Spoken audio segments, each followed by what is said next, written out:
السلام علیکم ورحمۃ اللہ وبرکاتہ۔ دوستو، اللہ پاک نے اسلام میں بڑی ہی آسانیاں پیدا کی ہیں، اور انہی آسانیوں میں ایک یہ ہے کہ پانی نہ ملنے کی صورت میں انسان جو ہے تیمم کر سکتا ہے۔ حضور پاک صلی اللہ علیہ وسلم کا پاک فرمان ہے کہ اللہ تعالیٰ نے مجھے 5 انعامات ایسے عطا کیے جو اس سے پہلے کسی نبی کو عطا نہیں کیے۔ ان میں ایک یہ ہے کہ پورے روح زمین کو میرے لیے سجدہ گاہ بنا دیا، اور پھر اس پاک مٹی سے میرے لیے تیمم جو ہے وہ جائز قرار دے دیا گیا۔ حضور قرآن پاک کی آیت ہے جس میں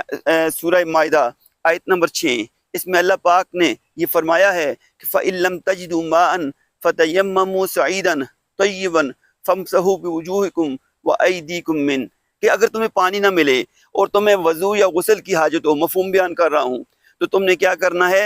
پاک مٹی کی طرف جو ہے وہ قصد کرنا ہے۔ پھر پہلے کیا کرنا ہے؟ ہاتھوں کا، یعنی آپ نے دونوں ہاتھوں کی ضربیں لگا کر کیا کرنا ہے؟ پہلے یہ طریقہ کار بتا دیتا ہوں۔ پہلے بسم اللہ پڑھنی ہے، پھر نیت کرنی ہے، قصد کرنا ہے پاک مٹی کی طرف پاکی حاصل کرنے کے لیے۔ پھر اس کے بعد آپ نے کیا کرنا ہے کہ دونوں جو ہے ہاتھوں کی ضربیں جو ہے اس زمین پہ ایک دفعہ لگانی ہے، اور پھر جو ہے وہ اپنے چہرے کا مسح کرنا ہے، اور اس کے بعد دوبارہ لگانی ہے، اور دونوں بازوؤں کا۔ اس کے پریکٹیکل ویڈیو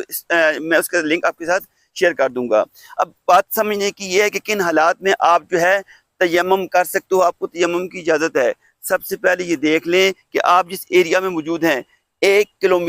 میل کے اندر، 1 میل شرعی، آج کل کے کلومیٹر میں دیکھیں تو 2.25 کلومیٹر بنتا ہے۔ اتنے ایریا میں اگر آپ کو پانی نہیں مل رہا ہے، یا پانی اتنا کام ہے کہ آپ کی پیاس بجھانے کے لیے کافی ہے، اگر وضو کر لیں گے یا غسل کر لیں گے تو پینے کے لیے نہیں رہے گا، یا پانی جگہ تو موجود ہے پانی کا، یعنی کنواں وغیرہ موجود ہے، لیکن پانی نکالنے کا سامان آپ کے پاس نہیں ہے، یا پانی اتنا دور ہے، اس جگہ موجود ہے کہ اگر آپ وہاں لینے کے لیے جاتے ہو تو کسی دشمن سے یا کسی درندے وغیرہ سے آپ کی جان کو خطرہ ہے، یا ڈاکٹر نے آپ کو منع کیا ہے کہ اگر پانی استعمال کرو گے آپ تو آپ کی جان اور صحت کو خطرات لاحق ہو سکتے ہیں، یا اس ایک صورت اور ہو سکتی ہے کہ بہت زیادہ ٹھنڈ ہے اور آپ جو ہے اگر ٹھنڈے پانی کے ساتھ وضو کرتے ہو تو آپ بیمار ہو جاؤ گے زیادہ، تو یہ بھی ہمارے پاس جو ہے حدیث کے اندر یہ مثال موجود ہے۔ تو اس صورت میں بھی آپ جو ہے پانی کے استعمال سے معذور ہو، یعنی پانی استعمال نہ کرو۔ ایک عام اصول سمجھ لیں، ہر وہ چیز جو زمین کی جنس سے ہو، زمین کی جنس سے، جو پتھر ہے، چاہے ماربل ہے، چاہے چونا ہے، ریت ہے، مٹی ہے، کوئی چیز بھی جو زمین کی جنس سے ہے، آپ اس سے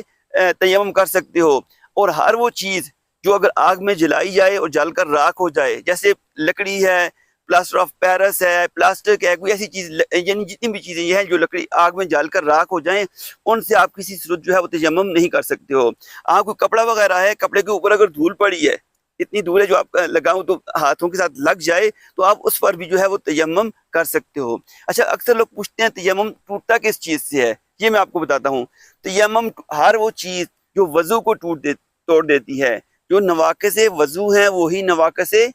تیمم بھی ہیں، اس چیز کو سمجھ لیں۔ دوسری بات، آپ نے تیمم کیا لیکن اگر آپ کو پانی مل گیا،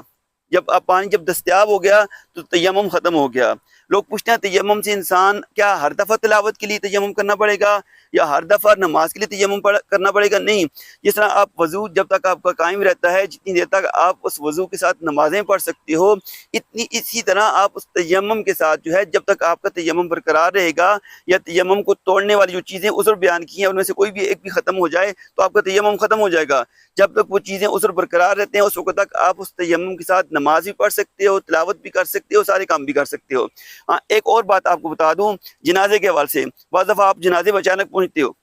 اور نزدیک پانی اتنی جنازہ بڑی مختصر ہوتا ہے، اگر آپ وضو کرنے کے لیے چلے جاؤ گے تو پیچھے جنازہ رہ جائے گا، تو اس صورت میں آپ یہ فوراً جو ہے جنازے سے فوراً پہلے آپ نے کیا کرنا ہے؟ تیمم کر کے جنازے میں شریک ہو جانا ہے۔ تو اگر آپ کو یہ ویڈیو اچھی لگی ہو، اس کو لائک بھی کریں، سبسکرائب بھی کریں، اور معلومات کے لیے دوسرے لوگوں کے ساتھ شیئر بھی کریں، تاکہ سارے کے سارے لوگ اس اللہ تعالیٰ کی طرف سے اس انعام کا فائدہ اٹھا سکیں۔